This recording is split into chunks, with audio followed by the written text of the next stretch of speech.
The Full Circle Podcast. Compelling interviews and incredible tales from Colorado's western slope, from the mountains to the desert. Christi, Reece, and her team hear from the movers, shakers, and characters of the Grand Valley and surrounding mountain towns that make the western slope the place we all love. You'll learn, you'll laugh, you'll love with The Full Circle. Hello and welcome to Fresh Foundations on the Full Circle Podcast. I'm Kerry, your host and local build and development coordinator. Super excited to share the guest that I have with us today. Most people spend years trying to decide what they want to do in real estate. Well, this individual basically just skipped over that part entirely. Starting in his young 30s, he's already built multiple subdivisions, communities. He's a real estate agent, so realtor and developer, Derek Irick. Let's go ahead and get into it. Let's go back to the beginning. I want to know how you got to the part that you're in now. You are a young individual. You have a lot behind your belt. You're voted Best of the West realtor. So take us back to the beginning. And how did you get into real estate? And what point did you realize you wanted to be on the development side? You know, it all started back in 2017. I was a sophomore in college, finishing up my sophomore year. That summer, I wasn't sure what I wanted to do. So then I actually interned with Jeff Hansen, a real estate agent in town. At the end of the summer, I remember sitting in the conference room and told him, this is not for me. Real estate was not for me. I'm not made for this. I don't want to do this when I graduate. So then 2018 rolls around and I went to help another real estate firm, Andrea Heights and Amanda Potter. So towards the end of 2018 is where I was like, you know what? I actually like this. I could do this for a living. So then I became a licensed assistant. I was still in college at the time. And then 2019, graduated 2019, continued to work for the team. It wasn't until the end of 2019 when I realized I was no longer in college. I can't always be a assistant. I want to do something outside my comfort zone. So then 2020 in March, I went to Bray Real Estate. And my mentor there, Kevin Cole, who was a good friend of mine and my real estate investment mentor, real estate mentor. So it took off from there.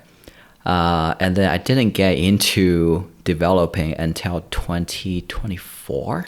Okay. Yeah, 2024.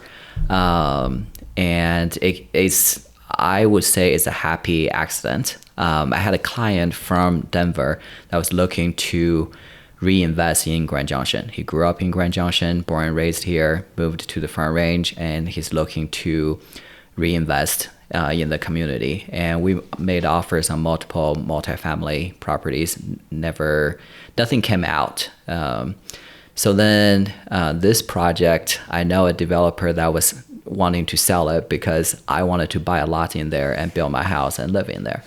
And he's like, hey, I think I'm going to sell the subdivision. And at this point, I waited for 2 years to get my lots in there to start building. Okay. It never happened. So then I was like, well, before you sell it, let me see if I can put something together. So then I put together a PDF PowerPoint presentation and sent it to my client, Matt. And we went back and forth on it and made a call. And he's like, okay, let's do this. And it's where he said, in order for me to do this, you have to be a part of it, more than just being the real estate agent that helped me buy it and helped me sell the lots, activity involvement.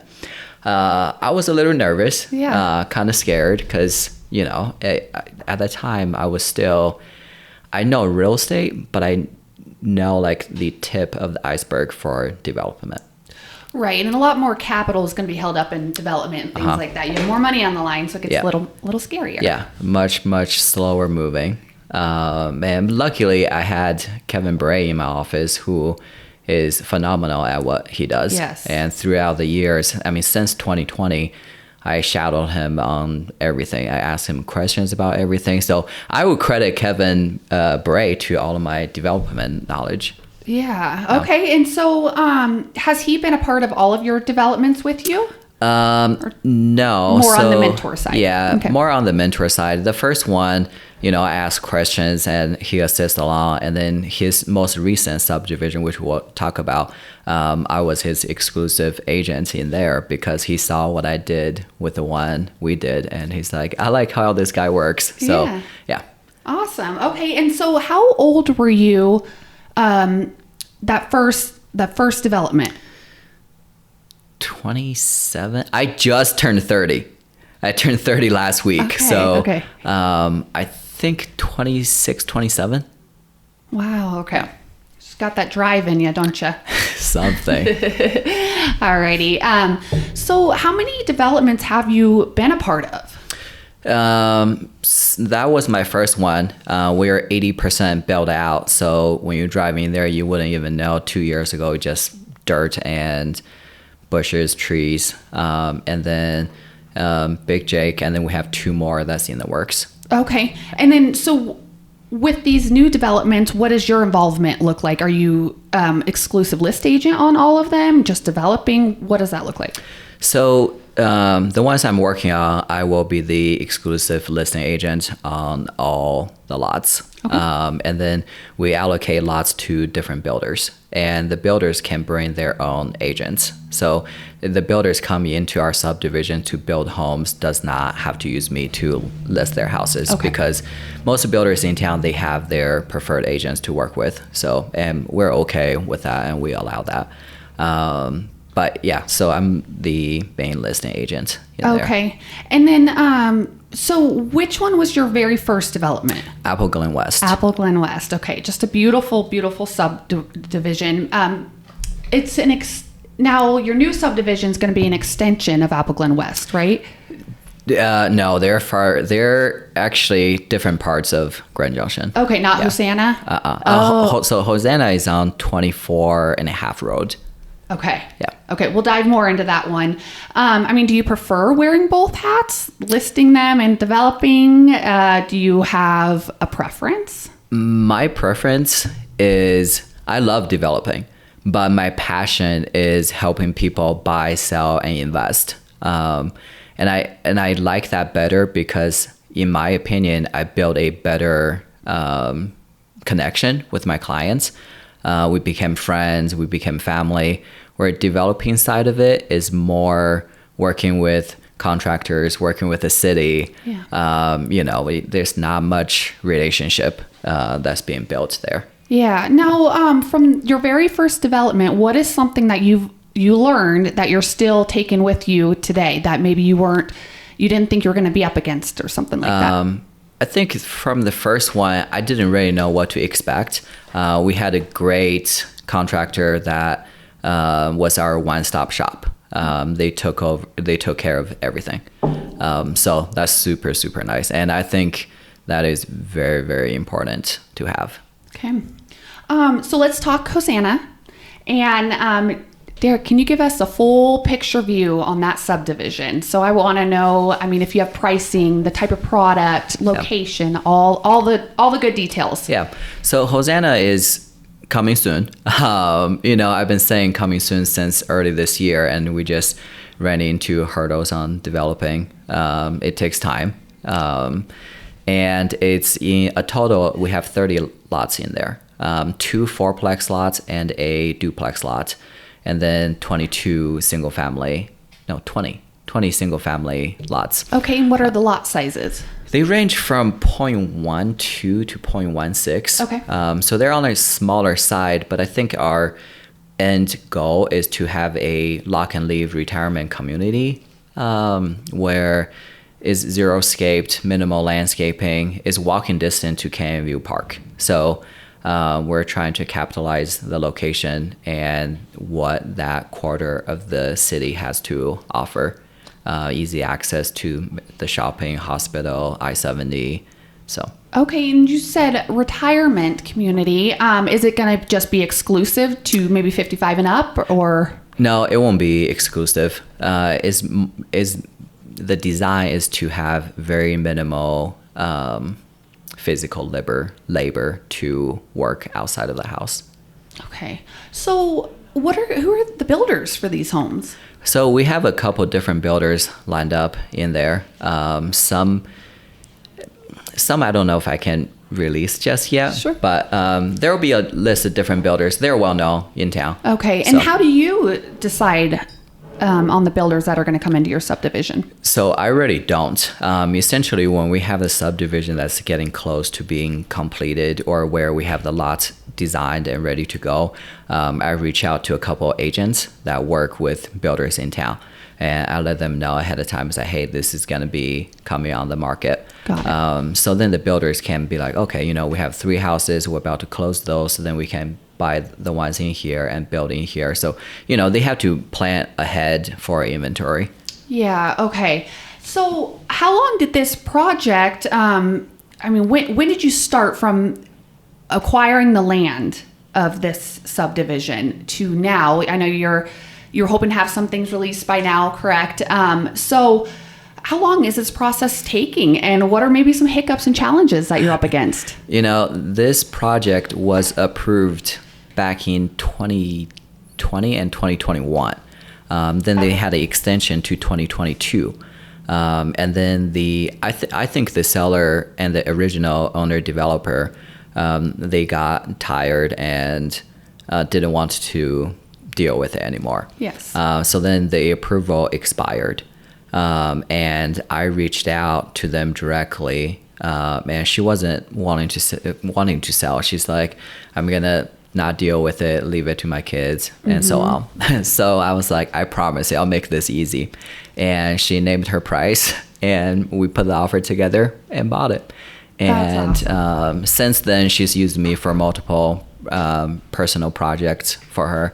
And I told her, I was like, it's going to be easy for you. And sure enough, she's very pleased with the whole process. But since we took over in August, we're now in round 3 of reviews with the city. I'm hoping this is the last round, but we'll see. Okay. It's interesting. In this position, I've had to reach out to a lot of builders and developers, and a general consensus is going through the planning department, dealing with it all, can be quite challenging. And so how do you stay, level-headed through that? You have money on the line, you have a big project ahead of you, and you're constantly having to adjust your timeline, your release dates, everything. Yeah, it can be frustrating and challenging. At the end of the day, what I tell myself is what's out of my control. If I'm happy, it's still out of my control. If I'm sad, it's out of my control. If I'm angry about it, it's out of my control. So if I can do something about it, do something about it. If I can't, doesn't matter what I do, it's not going to change that outcome. So, right. Throughout the years in real estate, that's what it taught me, is just to be patient and control what I can and let go what I can't. Yeah, that's awesome. I should listen to your advice. I'm a bit of a control freak. So, okay. Now, if a buyer's interested in finding out more on this subdivision, what do you have to say to them? Are you doing reservation agreements or anything? Yeah, so Hosanna is all spoken for by different builders we have. So what we can do is, if they want to build a house in there and the lot they want, they would just have to talk to that builder. And if we have vacant lots and lots that's not spoken for and a buyer wants it, they can bring their own builder and buy one of those lots. Okay, so there you have it, you guys, on Hosanna subdivision, very beginning stages. And if you want any more information on this or want to go take a look at the property, reach out to Derek and he'd be happy to go over everything. So, okay, next subdivision. One of my favorites personally, just because it's so beautiful out there, Big Jake subdivision. So you know the drill. Give us that rundown. I love Big Jake. Yes, I know too. Because the people that are moving into Big Jake and building their houses are beautiful, beautiful families, great people, kind. It makes the neighborhood because of the people. And it's unique subdivision. You got one street, that's it, going from north to south, street entering in. The front you have 4 1-acre lots, and then towards the back you have 5 lots that ranges between 2.5 to 3.2 acres. Okay. great views, super quiet. I mean, the back lots are phenomenal, and you can't see those lots from the street. So it offers you the maximum privacy. And north area for Big Jake. Yeah. Yep. North of Grand Junction on 25 and 25 and a half and I. Yeah, Okay. right about there. And you have 2 lots left in there, right? At Yep. that, right around that 3 acre? Yeah, we have 2 left. That's at 3.21, and they're 350 each. What's nice about those ones back there is a very relaxed covenant, but there is no HOA. So you have no HOA dues, no board. So yeah, it's pretty awesome. Yeah, that's great. So have the homes started building in there? Yes. So the first one, framing is done on the first one. It's farther back, so people won't see it from the street, you know. Okay. How is this subdivision unique for buyers that are looking at maybe a little more acreage, that sort of thing? What's Big Jake going to do for them over maybe another option? I think it offers the privacy, the location, and, you know, I can't speak for everybody on what type of family that's going to be moving into the neighborhood. But the people that did buy lots in there that's building their home with their families, they are the ideal neighbors. You know, like if I was to move somewhere, and that would be where I would be, just because of the people. Okay, that's great. Well, and then, you know, north area, you can't beat that location, just being so central to everything.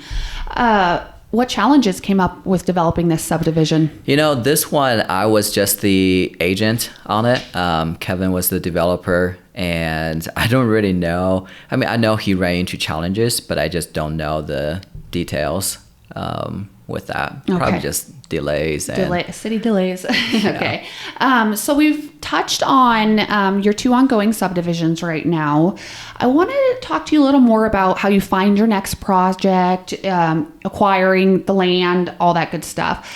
How are you keeping an eye on the land, you know, the zoning, picking your piece of land that you know you want to development? I think is utilizing our, you know, GIS map, assessor, and being able to see the current zoning and the future zoning, what is allowed in the future.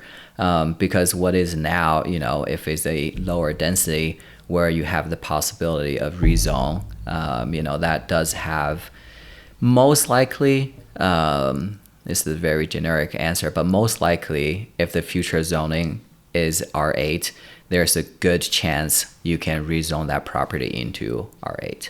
Okay. Where it's a higher density. So as far as acquiring the land, I mean, only really 2 that were off market, where, you know, it was for sale, went up on time, or I heard if somebody wanted to sell, and then we just exchanged information for. Okay, and it's interesting. You know, I've actually come across 3 other developments in town that are going through the planning process, and the developers have just been in it for so long that they no longer want to deal with it. So it's actually a pretty common thing, you know? So if someone, you know, really wants to look at land and, you know, maybe go through the rezone process, what advice would you have for them? I would plan longer than what you actually plan. You know, if you're like, you know, I think this is going to take a year, maybe add another 6 months onto it or something. Okay. And we actually prefer to purchase something that's already been approved with the city or the county, because it cuts down our timeline. We would rather pay the premium and not have to wait for the unknown amount of time that's going to take to get it approval.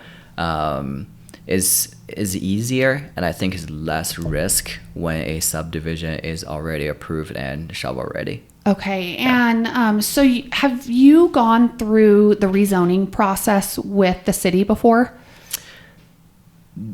Towards the very end of Apple Glen, but I did not start, let's say, a zoned urban all the way to R8. I have not taken that through. I've heard it's quite the process to have things rezoned. I think generally speaking is probably 6 to 9 months for a rezone, and then another 9 to 12 for approval. But projects, can change. I've known developers in town, it's been 4 years on a project. Yeah. That's where the risk comes in, because every single month it doesn't get approved, that interest payment is still hitting. Yeah. So. Well, is there something specific? Like, so if you see some land on the MLS and you're thinking this may be a good development, is there something specific that the land has to have or anything in order to check off for you to make an offer on it? Yeah. So what we look for, I think all developers look for is utilities, water, and location. And if it needs to get rezoned, or if it has the rezone, it's able to get rezoned. For a property, let's say it's 40 acres in the best area, but the max density you can do is 5 acres per single lots, and then I think it gets into the profit margin as well.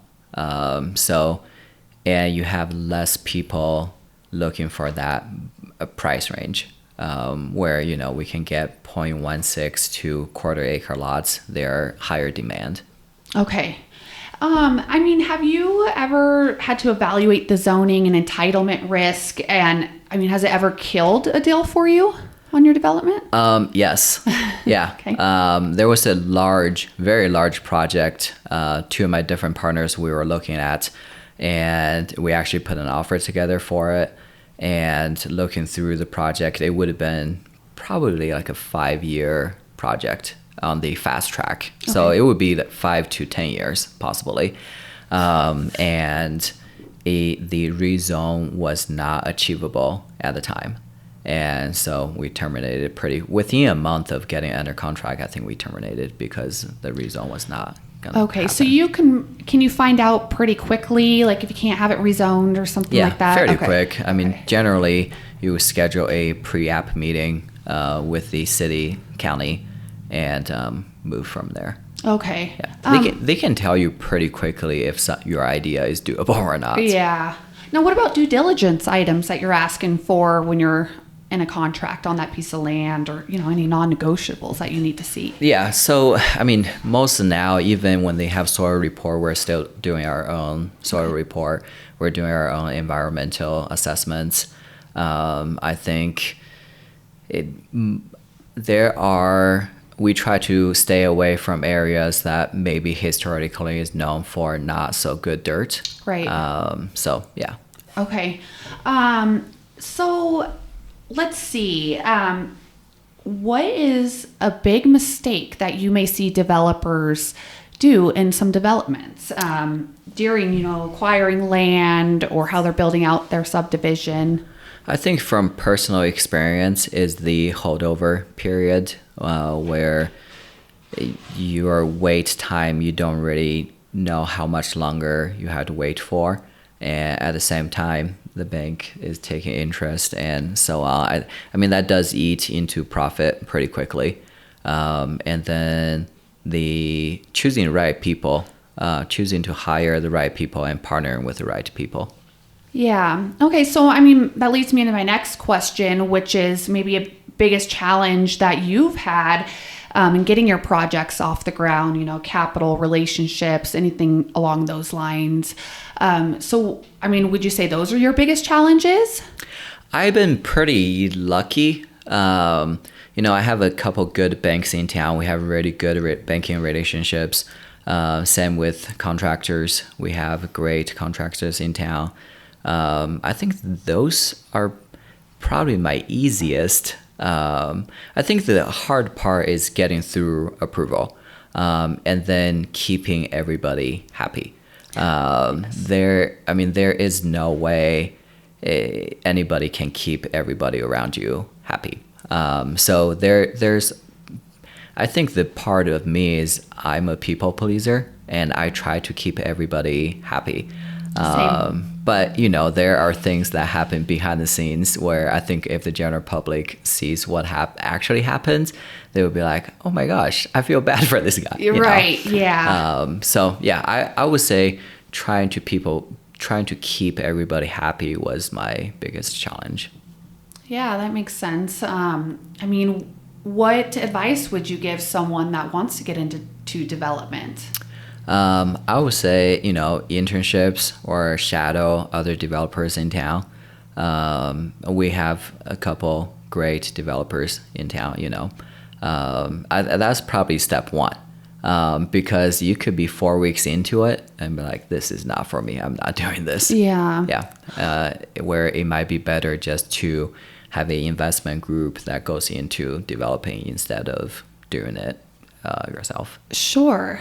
Okay, you've got a new subdivision that's going to come up. I know nothing about it. A lot of people don't. So I want to know, when is this going to be released, and any more information that you can give me. Yeah, so I am super excited about this subdivision. The vision there is low maintenance. I would say the houses are probably 3-4 bedrooms, 2 to 3 bathrooms, 3-car garages along with RV parking, all single story, 18 to 2,100 square feet maybe. Those are depending on different builders, but I think generally that's the finished product in the subdivision. Okay. It's on 29 Road and D, so you're close to the Maverick there. It's tucked away, so from the street you won't be able to see it. You got to drive down little ways, and it's quiet, it's peaceful, great views of the monument, and actually better views of the book lifts. Okay. And there will be 53 single family lots there. We have the smallest lot starts at 0.16, and then the largest lot we have in there, I think, is a little over a third of an acre. Okay. Are you having any hiccups going through this development process? This one is this is where I would call it our preferred strategy. Is phase 1 of it is shovel ready. So we close on it, and the very following week we're going to break ground on that. So then while we go break ground on phase 1, we'll continue to get approval for phases 2, 3, and 4. We'll combine them all together and get it through. So the first 13 lots will be builder ready later this year, towards the end of October. And then the next phase, which will be 2, 3, and 4, that will be ready next summer. Okay. And what do you want this subdivision to feel like when it's all said and done? I could see myself living in this subdivision. I think the size of the homes is good. Everybody have good sized side yards, backyards. You have privacy. You have 50 neighbors, so it's not overly big or it's overly small. And we have builders with great design ideas and tastes, and I'm excited to see what all the builders puts up in there. Yeah, and I'm sure you're not going to do a development or a subdivision that you personally wouldn't want to be a part of, Yeah. Exactly. Okay. So what has to happen between now and groundbreaking for that subdivision? We're almost to the end of getting all the documents signed, the bank's approval, and city's approval. We're phase 1, we're at the finish line.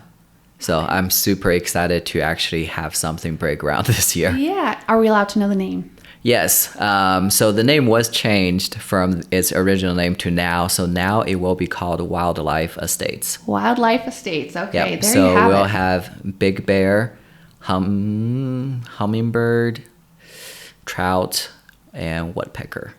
Our street names. Our street names. Okay. All wildlife. Yeah. Love it. We're surrounded by some open land there, and every time we visit the site, we see deer, we see birds flying around, ducks landing. So yeah, it's pretty cool. Well, congrats. That's really exciting. Yeah. I'm happy for you. Now, so how long has this one been in the works? This one's been in the works. I think when I first proposed the project to the 2 different partners now, October of last year. Okay. But we didn't get it under contract until probably March. So, yeah. Okay. Would you say this has been easier to go through the planning process than maybe your past one? Yeah, this one is much easier. Just because the first phase was basically shovel ready. So I didn't have to go through and redesign subdivision with the engineers, and the plat map was there. Everything is phased out. So I would say the heavy lifting was done on it. Yeah. Okay. So you have this one coming up, about to be released. Are you currently actively looking at other land? Yeah. I think this is one of those things, I always have clients or other agents, have clients that's looking for something. So my ears are always open. You never know when somebody needs a project or needs a house or looking for a builder. So, yeah. Okay. So what do you think we'll be able to see from Derek Irick in the next 5 years? I don't even know what I'm doing tomorrow. I know. I feel that. I think continue to grow and learn and be able to serve my clients the best way I can, and the people around me. And I think that's the big vision is just to serve people. Okay. Yeah. Well, that's awesome, Derek. Thank you so much. Now, are one of these subdivisions, I don't know if I can ask this, but do you like one of these subdivisions the most out of all of them? I love them all. Yeah. Okay. Okay. So Derek, again, you started this a lot younger than most, pretty much 99% of developers do, right? I think I heard from you that a lot of your connections help you get into that. Mm-hmm. Now, for someone that is new into the industry, that maybe don't have those sort of connections, that sort of thing, what advice would you give for them?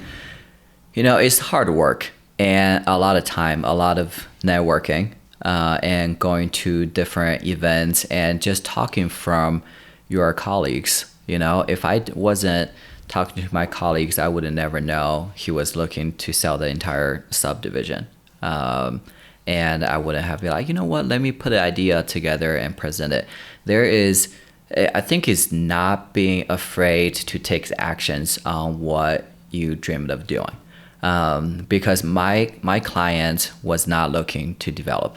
He was looking for multifamily, and we struck out on a couple of them. And I came with the ideas that, maybe let's go into development, and not being afraid to present the project, and taking that leap of faith. I think I was 26 probably. I was scared. Yeah. When he was like, I want you to be involved in this. And I was scared. I didn't know what I was doing. But through it, you learn and you get better. And to this day, I would say maybe I know 10% of what it all involves. Right. And every day I learn something new. Yeah. Okay. So now that you've been in some development, you're a realtor. What do you say to maybe the general public thinking that builders and developers are making a ton of money off of these homes, right? Yeah. So there's a little bit of a misconception on that. So dive into that for me. Yeah. There's people say the bigger the risk, the bigger the reward. I think, it gets to, this developer did this, they made a lot of money. This builder did this, they made a lot of money. Nobody's talk about 2007, 2008, when the developers all went bankrupt, and the property got taken back by the bank, and they have to sign agreements of payback where, some people taking 10, 20 years out of every month to pay back the bank. So it is a very big risk, especially for me. I'm so far away from retirement. There is no, it's not like cash is just flowing. Yeah. If it grew on trees, I don't think I would be working. But is taking that big risk on, taking anywhere 2 to 4 years, 5 years to get it developed. And then you hope the market is still good where the builders are taking all inventory, and then the builder takes the lots.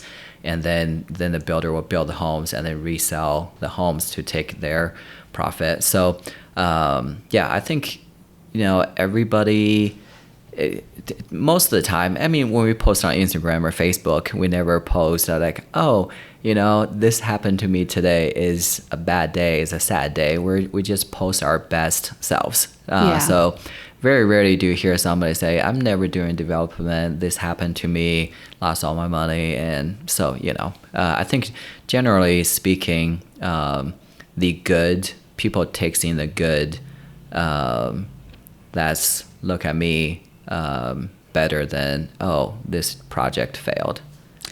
Yeah, and I think for the general public, not really realizing how long someone can actually be sitting on a piece of land before it's ever really developed, and the amount of fees just going, just that from that pre-app application. So, fees on every single little thing. There's one subdivision out in Fruita that it's been ongoing, multiple filings, but it's also been in that family for over 20 years. So, they were trying to get it developed in the process of it, and eventually they had to pass it down. So it's not just put a contract on land, develop it, whip out houses. It's not like that at all. Multiple fees, multiple timelines, multiple hands in the fire, right? Oh, yeah. So, it's all hands on deck. Yes. Derek, what are any other last minute things you want to add into our podcast today? I think is great. We covered quite a bit. And I think for the real estate community, when I started, I was 23. I